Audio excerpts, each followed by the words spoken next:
True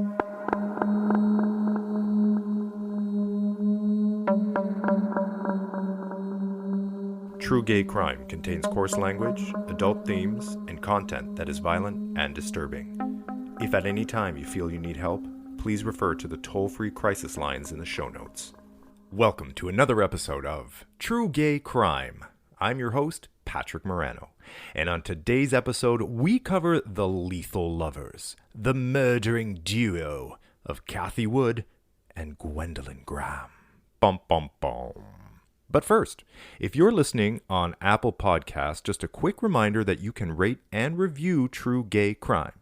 It really helps me out content-wise, and it tells Apple to spread True Gay Crime love in the podcast universe. So without further ado, here is the tale of a murder committed to keep from feeling powerless, a game that was supposed to bind two women together, but tore them apart forever.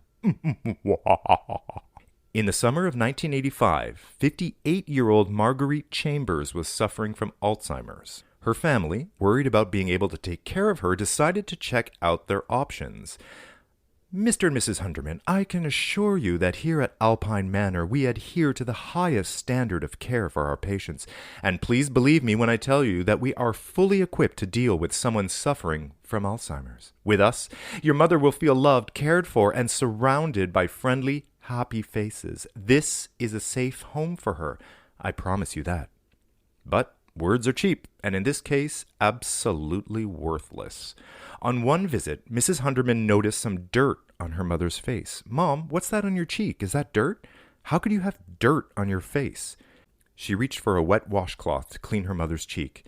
But before the cloth could reach her face, Marguerite started flailing her arms wildly, thrashing at the air, her eyes wide with fear. Mrs. Hunderman drew back in horror. What could her mother be so afraid of? It's just a washcloth.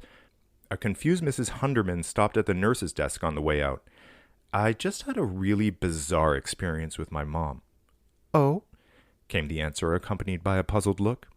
Yeah, I went to wipe her cheek with a washcloth, and she started freaking out, pushing me aside as if I was going to hurt her or something. Would you like to talk to the doctor? Maybe it has to do with her Alzheimer's. No, it's not that, continued Mrs. Hunderman. She had dirt on her cheek. I'm paying a lot of money to you people. How could she have dirt on her cheek? That is unacceptable. I'm so sorry your mother was in that state. I assure you we have the most professional staff who pride themselves on their work. I'll bring this to the head of the department to sort out. Thank you for bringing it to my attention. This will not happen again. Your mother is safe with us here at Alpine Manor. Less than 2 years later, after she entered the facility, Marguerite died in January of 1987. But it was not until a year later that her family would learn what actually caused her death. Let's meet the protagonists of our story and the cause of Marguerite's death. Cathy Wood was born in 1962 into an abusive home. Things were so bad that she gets herself pregnant at 17 just to give herself and her boyfriend the needed reason to marry and move away. A pathological narcissist, it's hard to believe anything Cathy says, as we'll see later in the story. She gives birth to a baby girl, but never bonds with the child, and in fact, Ken, her husband, notices Cathy acts like she doesn't want the baby at all and seems to resent the need to take care of it. Cathy becomes depressed and reclusive. She lets the housework go, and home life becomes miserable. Cathy eats her misery and balloons to 450 pounds. Eventually, her 7-year marriage ends, and she's alone and friendless in Grand Rapids, Michigan. Protagonist number 2. Gwendolyn Graham is born August 6, 1963 in California. As a child, her family moves to a farm in Tyler, Texas. Her parents don't believe in cuddling or showing any amount of affection to their children, thinking this will make them weak. So Gwen goes without hugs or kisses or any form of affection. And although it's never proven and charges were never laid, Gwen later accused her father of sexual and physical abuse. In order to deal with the pain, Gwen turns to self-mutilation, cutting herself with razors and burning herself with cigarettes. Still just a kid, there's one time her father tells her brother to shoot her dog for no other reason than the dog scared the horses. Gwen comes home to find the dog is missing. She's traumatized by the experience, cries relentlessly. It's only months later that Gwen finds out the truth of what happened to her faithful friend, and her brother tells her where to find the body in the backyard. Gwen finds the dog's body buried in the backyard, digs up the bones, removes the teeth from the skeletal head, and stores them in a heart-shaped box. Not surprisingly, she's diagnosed with borderline personality disorder and other psychopathic traits. Away from home, there isn't much to note other than teachers at school say she's quiet and respectful, but she always looks sad. To escape the sadness and trauma of her childhood, in her early 20s, Gwen moves to Michigan and she finds work at Alpine Manor Nursing Home in Walker, a Grand Rapids suburb. Her immediate supervisor at Alpine Manor? Guess who? 24-year-old Cathy Wood. For her part, Cathy Wood started working at Alpine Manor on the suggestion of her ex-husband Ken, who thought it would be a good idea to get her out of the house. He thought if she got out of the house, she'd feel better, so in 1985, she applies for a job at Alpine Manor, and of course, as we know, she gets it. On the job, Cathy befriends a group of lesbians. She isn't out of the closet herself, but she identifies with the struggles the other women have had to face, and she feels a kinship with them. They happily accept her into their group, where she finds a new circle of friends and starts to go out to bars and clubs. This new group of friends helps lift Cathy out of her downward spiral. The disappointment of a failed marriage, the disconnection from her baby daughter, and her confusion surrounding these new feelings for women. She felt better about herself, and slowly the pounds of extra weight come off. Okay, I know that there's a lot of people out there struggling with their weight, so I know Cathy's in jail. Maybe she's listening to this podcast. Cathy, if you can let us know what the secret is for losing the weight. Like, when I was reading, it was like, and the weight came off. What do you mean the weight came? The pounds melted away. What do you, she was 450 fucking pounds. What do you mean? Jesus. You know how long it would take somebody to lose 450 pounds? They make it sound like she became a lesbian and they were going out to bars and she wanted to look hot for other girls, so suddenly she's thin. Like, okay. It's really, I don't know what she did to lose the weight, but she needs to package it and sell it now because she'll make a fortune. Okay. It's around this time she's also assigned a nurse's aide named Gwendolyn Graham. The two women have an instant attraction. Gwen is very forward, direct, one might say pushy, and she doesn't make it a secret how she feels about Cathy. Cathy is at first reluctant. After all, these types of relationships were new to her, but Gwen stated her case time and time again, and Cathy never really stood a chance. They go out to bars, they go to parties, they have casual sex with other ladies, but by 1986, the two women become devoted to each other, and now all the pieces have fallen into place for our story to begin. From the outside, the relationship seems bizarre. They enjoy pulling strange pranks on people at the nursing home by hiding under beds and grabbing nurses' ankles as they walk by to squeeze. I mean, like, how old are you? You're hiding, and first of all, how not busy are you? I mean, I want a job like that where I have the time to just pull pranks on people and like hide under bed. Like you'd have to be hiding under there for a while because you don't know when somebody's going to walk by. So that means you're like, oh, watch this. This is great. And then you hide under the bed and you're just waiting for somebody to walk by. Like, get to work. Who's running this place? Not these guys. Okay. Employees and friends noticed that they were very jealous and possessive of each other. If someone even looked at Cathy with anything but friendship face eyes, Gwen would get up in their grill. At one house party, friends noticed that Cathy and Gwen, they get into a heated fight. How could you miss it? It started out with raised voices, it turns to shouting, and quickly turned physical. Cathy grabs Gwen by the hair and drags her into the bedroom in a violent display. The door slams, and the guests are left wondering if they should go check on the couple, if they continue the party, should we just leave now? Personally, I would have stayed. I would have been like, okay, you know what? You're being super rude. You invited us to your house, and now you're having this really public display, this really public fight. I'm going to drink all your booze. Bye. Or maybe just take the booze and leave. Okay. The pranks escalate to dares, and the dares escalate to an evil plot of murder. Cathy would later confess that the murders were done in order to keep the two together and bind them in secrecy. I mean, that's fucked up. I mean, how bored And how crazy do you have to think of something so extreme to keep you together and bind you in secrecy? Like, how worried are you that the other person is going to leave you, that you need to commit a murder so that you have something on them and force them to stay with you? Basically is what's going on. Oof. In fact, sex, torture, pain, and pleasure were all melding together for the two ladies. To heighten their sexual encounters, the couple would also practice sexual asphyxiation, which we know is the choking to the verge of blacking out, as we've seen in other podcasts on this show, which never ends well. So if you're doing that out there, please be very careful. So I guess it's no surprise that in October 1986, Gwen brings up the idea of murder for the first time. Having experimented with extreme sex like tying Cathy down and choking and covering her face with a pillow until she almost blacks out, Gwen gets a taste for torture and wanted more. How do you bring up murder exactly? Like, how do you, like, were they sitting in the cafeteria, and she's like, I really like choking you until you almost black out. What if we murder someone? Like, there's no, were they sitting at home? Maybe they had a few too many and she felt courageous enough to bring it. Like, and then if you were the other person and the person said that, wouldn't you assume they were kidding? I mean, I wonder if Cathy took her seriously right off the bat, or if Cathy was like, "Oh, Gwen, you're silly. Stop it. Here, choke me." Like, I don't know how you bring up murder. That's as a possibility of something that you can share together. Hey, you know what'll bring us closer together? Murder. Mm-hmm.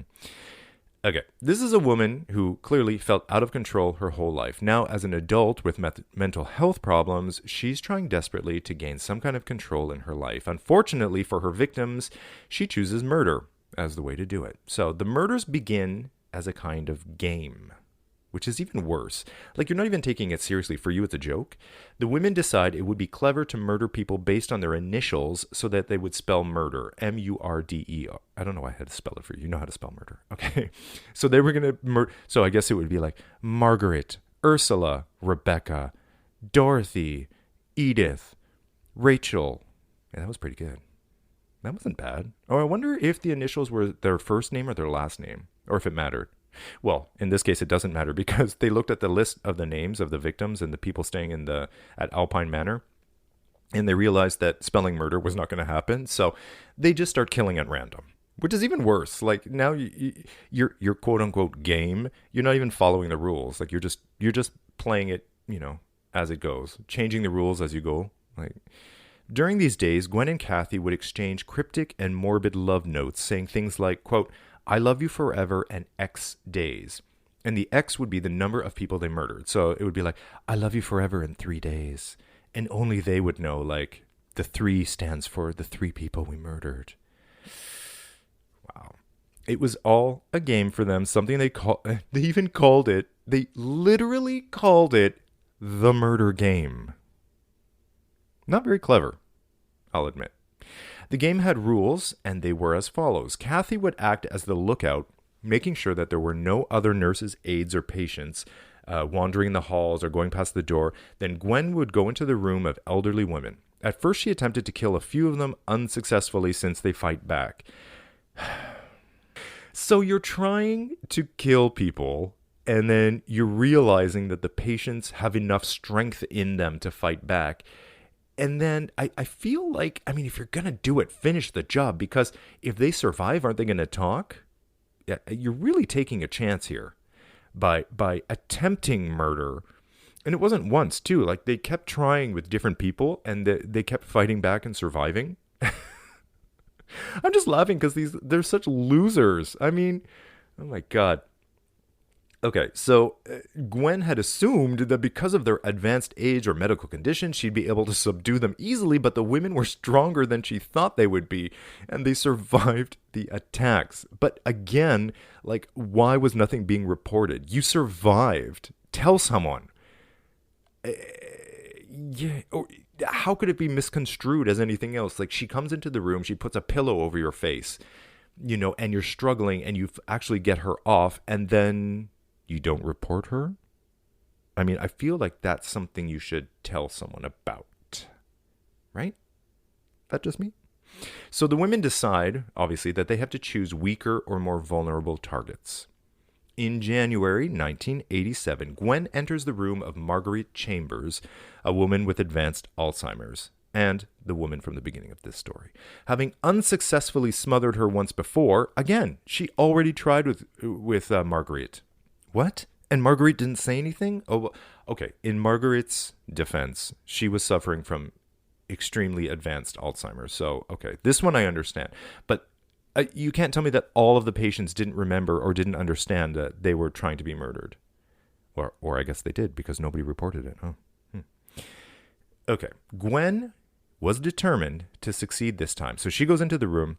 The first attempted murder, Gwen took a face cloth. She placed it under Marguerite's chin. She pulls it up over her face and she pinches it at the nose. But within an hour or so, she realized Marguerite is still breathing. So this time, she decides she's not going to fail. She smothers Marguerite with a washcloth, this time sticking around and making sure her victim is dead. The two women had finally pulled it off. They performed their first successful murder. They must have been so proud. Because they worked in a home with people who were vulnerable, incapacitated, and ill, an autopsy is never performed on the bodies, and the death of Marguerite is deemed from natural causes. Okay. The experience brings them closer together. They now share a secret, something only the two of them knew of, and would potentially bring both of them down together. So now they both have something to lose, and they both have dirt on the other, which that's not the basis of a healthy relationship. Okay. The excitement of getting caught and the power of being in control of somebody's life fueled a strange sexually charged relationship that spiked with each murder. So with each body count, they were getting more and more aroused. So it wasn't just about killing to keep them together, binding them in some secret, but it was also a sexual release. I'm thinking from the research and from this story, mostly with Gwen, and Cathy was just along for some crazy ride. But as part of the murder game and adding to the thrill of maybe getting caught, Gwen and Cathy would remove objects from the victims' rooms to keep as souvenirs. Items such as jewelry or dentures would be taken home and put on a shelf in the house to relive the emotional release of the murder. Why dentures? I mean, didn't she have a nice necklace you could take? Or maybe a ring? I don't know, a little keepsake, an ornament? Like, why dentures? It's so gross. Like, you have Mrs. Thompson's dentures on your shelf, and it reminds you of the murder, and then you get all aroused? I'm happy to say I don't get it, so, all right. Over the next 3 months, from January to April 1987, 4 more patients are murdered, aged 65 to 97. Most were incapacitated, suffered from Alzheimer's. Surprisingly, there are no complaints on file, as the two women are generally liked by the guests and patients of Alpine Manor and earned exemplary reports from their superiors. Again, like bad judges of character. I guess as human beings, what I'm noticing is people will just see what they want to see. And if you show them a side of you, they'll just believe whatever you show them. So note to everybody out there, whatever you want somebody to think of you, just show them that side and they'll believe it. That's it. That's it. That's it. It's as shallow and two-dimensional as that. Simple as that. With each murder, the two women become more and more sexually excited. On at least one occasion, the excitement of the murder was too much for the women, and after the crime was committed, they retired to an empty room next door and have wild sex. So gross. And they're at work. Again, don't you have things to do? And, every minute that you're spent not working, poor, so-and-so down the hall has to do extra work. So, that's all I have to say about that.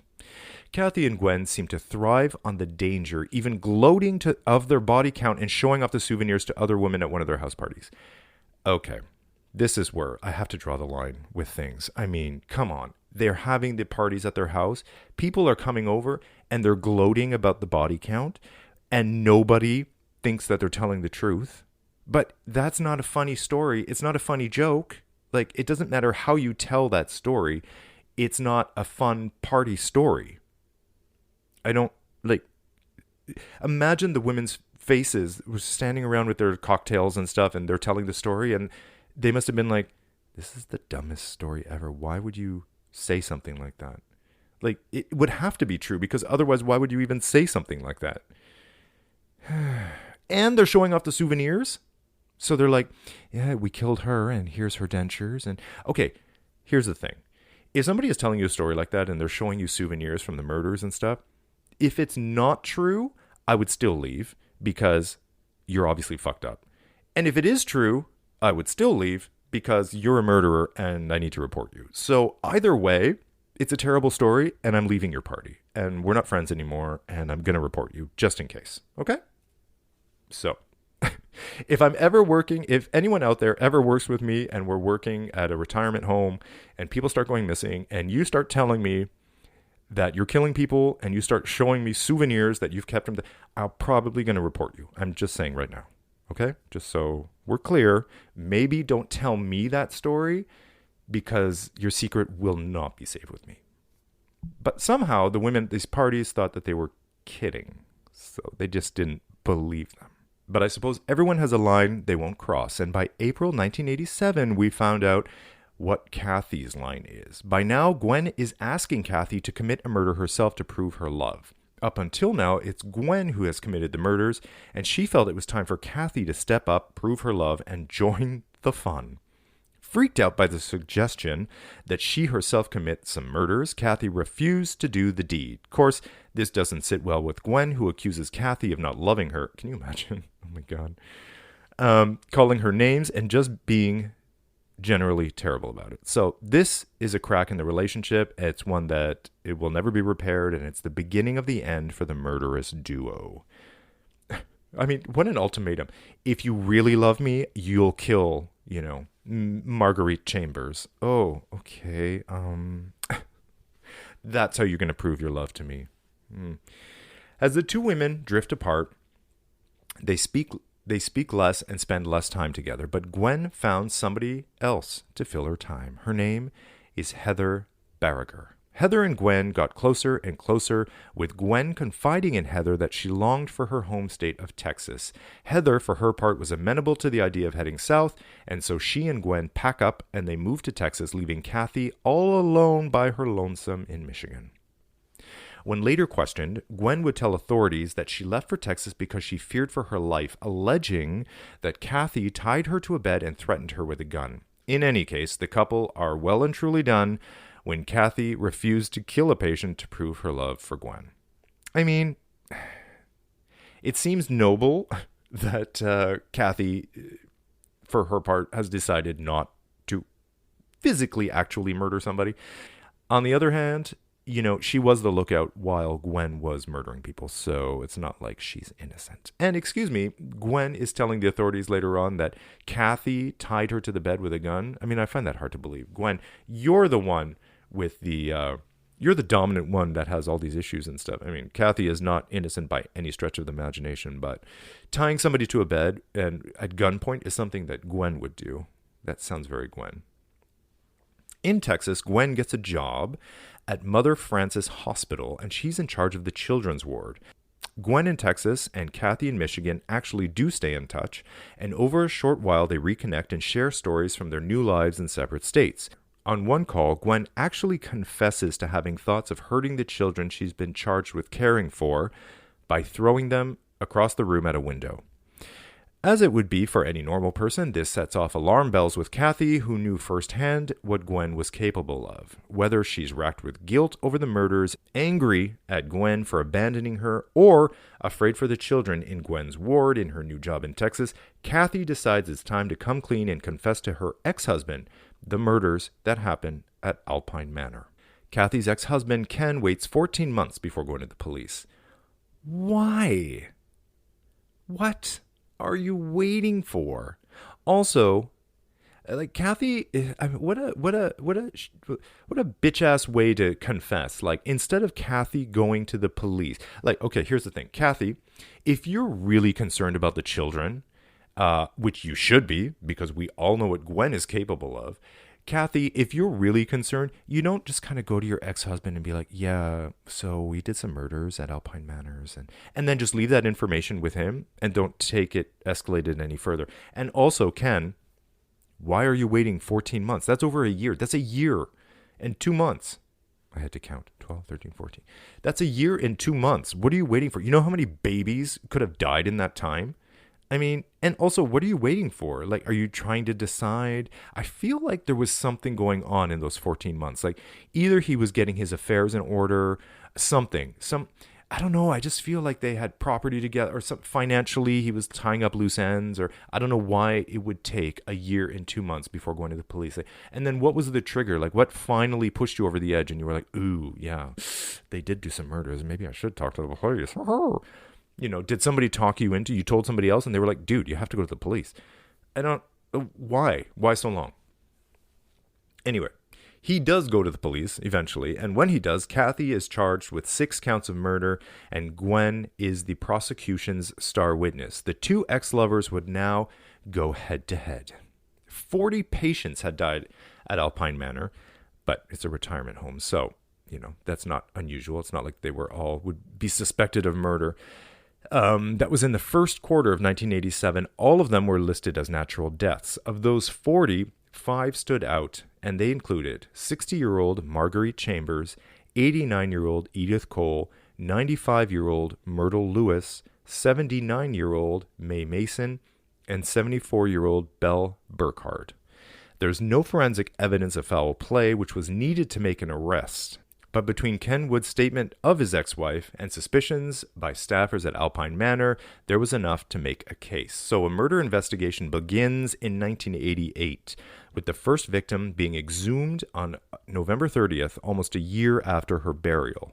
The coffin is taken to Kent County Morgue for examination.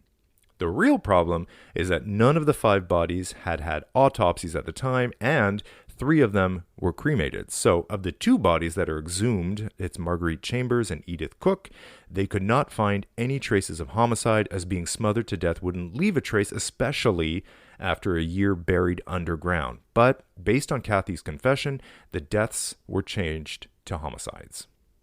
Next, investigators talked to the administrator of Alpine Manor, who is shocked to hear about the investigation and has nothing unusual to report about the deaths of their guests, making sure to add how wonderful an employee Cathy Wood has always been. I mean, bad judges of character.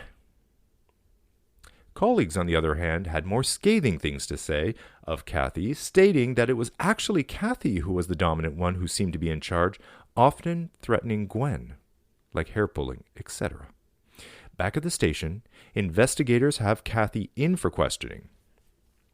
Frightened, Cathy tries to pass her confession off as a joke, saying that she wasn't being serious when she confessed the murders to her ex-husband. Here we are, again, with bad joke telling. Bad joke telling. Why? Well, how is that funny? How is that a joke? Oh, I was just kidding. It's not funny. It's the stupidest joke ever. Like, it's not a joke. It's just, there's no punchline. What? But after some grilling and intimidation, Cathy finally comes clean, but she makes a point of insisting that it was Gwen who in fact carried out the murders and not herself. Without the evidence needed to arrest her, they have to let Cathy go. Investigators then fly down to Texas to talk to Gwen, who initially says that Cathy is just making this up because she's jealous and wants to break up her new relationship with Heather. I mean, if you're jealous, like, you send a nasty text, maybe you call them and hang up or say something mean. Murder? Like, that's going to be your go-to to try to get back. Yeah, well, Gwen murdered a bunch of people. Okay, when pressed on the subject, Gwen professes her innocence, saying the roles were reversed and it was actually Cathy who carried out the murders. So they're just blaming each other, they're pointing the finger back and forth. Gwen agrees to a polygraph test, but the results are inconclusive and they let her go. Are they still doing polygraph tests? Like, that seems so like 1950s. Like, they putting electrodes on your temples and giving you electric shocks and polygraph tests. And I wonder how accurate these really are. Well, in this case, I mean, they didn't really help, because with Gwen, it's inconclusive. And then back in Michigan, Cathy takes a polygraph test too. When questioned about the murders, she says she played lookout while Gwen murdered the patients, but Cathy fails the polygraph test and offers no explanation as to why. Detectives are left wondering if she failed because she was downplaying her role in the murders or just flat out lying. Only days later, she tells detectives she wants to come clean with the truth. She doesn't take responsibility, but she does confess to playing a bigger role, though still not being the one who committed the crimes. In a surprise twist, it turns out that Gwen confessed to her girlfriend Heather everything about the murders. So Gwen goes back to, she gets a new girlfriend, she moves to Texas, and sometime when they're down in Texas, Gwen also spills the beans to her. So, I mean, they want to get caught? I mean, why would you confess that to somebody? I guess you assume that your secret is, what am I talking about, Patrick? Focus. Gwen is the type of person that wants to share a secret like that with you because she thinks that that's binding you in some kind of like murder game, love relationship. You know, we both go down together in a fiery ball of flames. But actually her whole theory about that is wrong and was proven wrong with Cathy, because Cathy and her, even though they committed murders, they didn't stay together. So why is she testing that theory again with Heather? It's kind of like, I'm going to tell you this secret and you're going to know this about me and that's going to bind us together. I think that's what it is, right? So Heather, not knowing what to do, goes to the police. Okay, so Gwen, yeah, that didn't work out for you. Oh my God. The two women are finally arrested in December 1988. Cathy is held without bond in Grand Rapids on the grounds of killing both Marguerite Chambers and Edith Cook. Meanwhile, in Texas, the rumors of the trial had cost Gwen her job, thank God, at the hospital. No kids were murdered. And the $1 million bail keeps her in jail. Colleagues of the Alpine Manor remember Gwen as unpredictable with a quick temper, and suddenly all of the sick jokes of murdering patients and keeping souvenirs hit them like a ton of bricks. Well, there you go. Better late than never, I guess. Guilt consumed the nurses' aides as they thought of the lives they could have saved had they taken the jokes more seriously. Cathy is charged with 2 counts of open murder, and I looked that up. Open murder is just information or indictment charges, murder in the first degree, and all necessarily included offenses. So basically, it's open murder. It could be murder in the first and the second, manslaughter. They're just keeping it sort of open until they figure out what your involvement in the murder was. But they know that you were definitely involved. And Gwen is charged with 5 counts of murder. So Cathy turned state's witness in a plea deal against Gwen in order to lower her sentence from life to 20 to 40 years. Cathy and Heather both take the stand to testify. At the trial, 4 of the nurses' aides testified against Gwen for the prosecution, even though they said Cathy was the dominant one. So I don't know.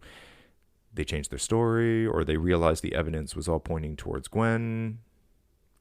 Who can say?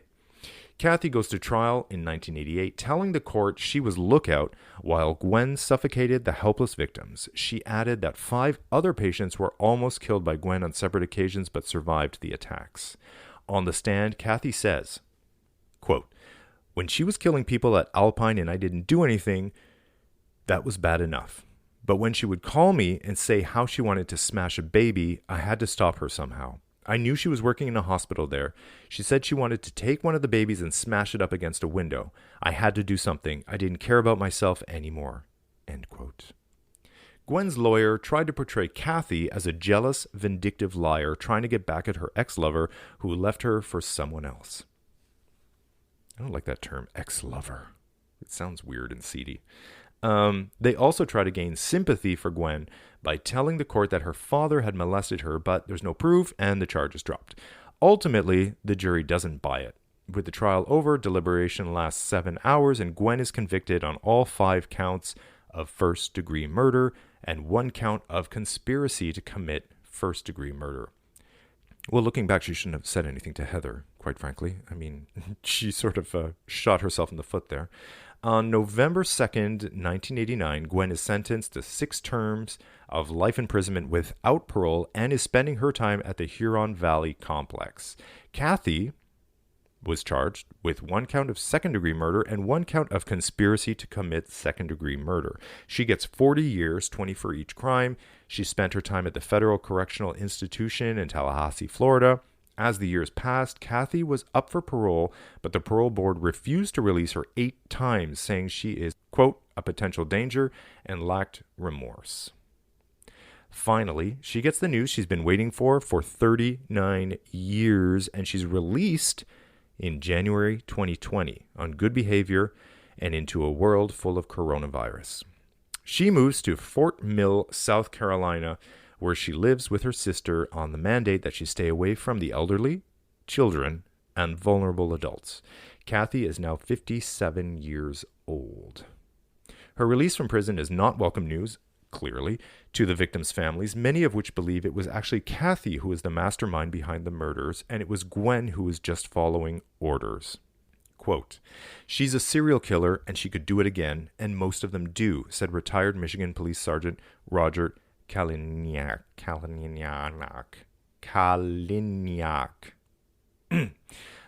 I believe that Cathy Wood was the mastermind. She was the one that was pulling the strings on Gwendolyn Graham. Gwendolyn Graham handled the dirty work, and Cathy Wood was the brains behind it, said John Engman, whose mother-in-law, Mae Mason, was one of the victims. "If I was a neighbor, I would want to definitely know that we had a serial killer living next door," he said. Yeah. Would you? Yeah, you would. Yeah. It's better to know. It's always better to know, people. Alpine Manor has since closed its doors, no kidding, with many of the families suing the home for dangerous and unbalanced employees.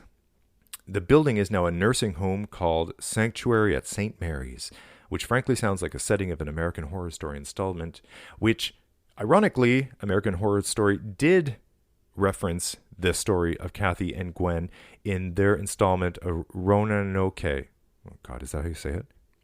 You know, I love American Horror Story. Oh, well, so ends the story of Gwen. Before I talk about commentary here, so ends the story of Gwen and Cathy, a.k.a. the Lethal Lovers, a.k.a. the Alpine Manor serial killers. What I was going to say was I love the American Horror Story, you know, the whole series. Obviously, I'm a big fan. You know, they're not perfect, but they're fun. They're just fun and scary, and I love the way they're shot and just stylistically and everything. Anyway, getting off topic. Roanoke, is that how you say it? I don't know why. When I look at, I think there's too many vowels. When I look at that word, I'm like, how do you pronounce that?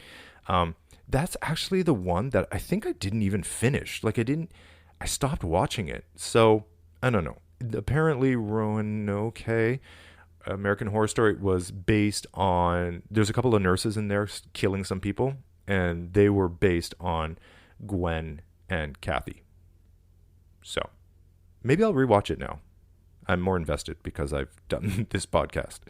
Actually, maybe I'll rewatch all of them. They're fun. That's a fun series. Okay. So in the media, the case was the basis of a 1992 true crime novel called Forever in 5 Days by Lowell Cauffiel, if you want to check that out. And Graham and Wood were featured in 2 episodes of the TV series The Serial Killers, in which they were interviewed about their relationship and crimes. Gunk, gunk, dong. Wow. So, I mean, there's a lot going on here. There's obviously mental health issues, more specifically from Gwen than from Cathy. And all of the pointing fingers and the conflicting stories, and even the colleagues at the, at Alpine Manor saying that, oh, actually it's Cathy that was like the dominant mastermind and Gwen was following the, I just feel like, Cathy getting 39 years and then getting out, and then the other one spending life. I mean, shouldn't they both get the same sentence? What do you think about that? You let me know how you feel about that. Just because you didn't pull the trigger, just because you didn't hold the pillow, doesn't mean you're not more or less responsible, I should say. Right? Especially if you are the master. I'm not saying Cathy is. We're never going to know the answers to this one because, they're both conflicting. Let's put it this way. If Cathy was, what was that? If Cathy was the mastermind behind this, then, wow, she's laughing all the way to the bank. No, not the bank. Actually, she should write a book. I bet you people would buy it. But then she's laughing because she's really the one that won. Because if she was the mastermind behind this, and then she got Gwen to do her like nasty bidding, now Gwen is in prison for the rest of her life. No parole. You're not getting out. girl, you better be comfortable. I hope you like your cellmate. You're not going anywhere. And then Cathy gets out. So if that's the truth and the jury actually believed her and she took the plea deal, then Cathy wins. But, according to Cathy, she was the lookout while the other one was, actually, now that I'm saying it out loud, it does sound like Cathy was guilty. It does sound like Cathy was the mastermind, because Gwen would have the idea and she's like, okay, I'll do it. You just like take a look. Oh no, that could happen too. See, it's confusing.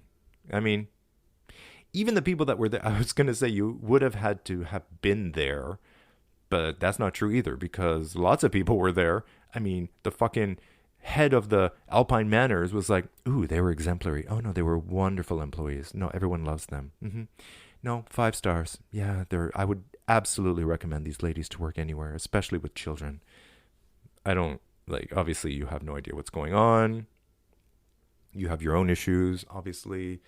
Maybe a sad home life. Maybe you shouldn't be in this job.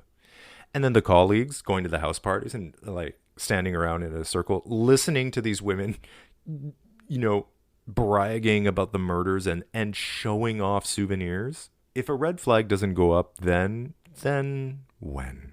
I mean, do you actually have to be in the room and witnessing the...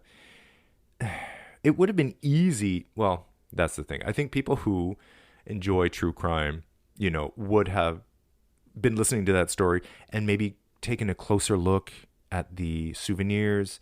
Well, they didn't have cell phones back then. I was going to say snap a picture of it and sort of cross-reference it with something, or dig a little deeper, maybe, you see, oh, that's so-and-so's necklace. And, oh, there's an engraving on the back. Like, oh, wait, this actually is her necklace. Well, wait, you shouldn't have the necklace of that person. Why would you have that necklace? And then, dig a little bit more. And a true crime person would. Obviously, these were just nurses' aides. They didn't care. They were probably just there for the free booze at the party and, wild, easygoing sex with hot nurses' aide lesbians.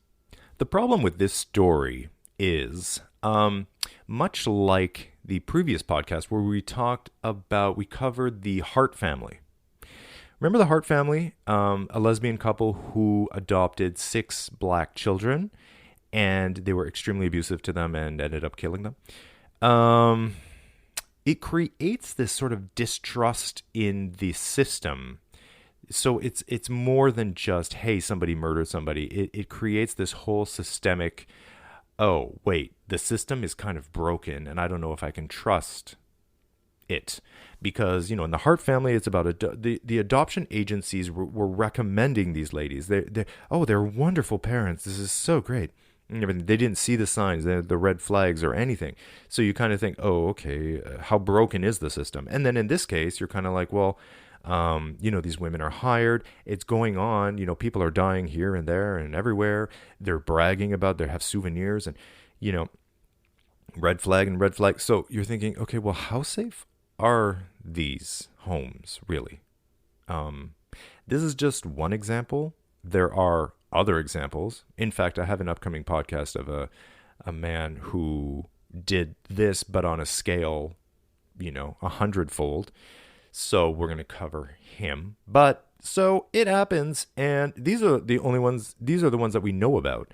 So you kind of think, how lax are the rules there? Why are things falling through the cracks so badly? Are people underpaid? Are they overworked? What is broken in the whole retirement community, palliative care, old age home, whatever you want to call it, and all the different sort of formations and, iterations of it? Why? Does it need more security? Does it need cameras? Does it need more CCTV? Does it need more vetting of the people that are actually going to work there? Yes, to all of those things. Do they need more training? Do they need more, maybe they need more certifications? Probably, yeah. All of those things. Actually, those are really great ideas. Is somebody writing this down? Who?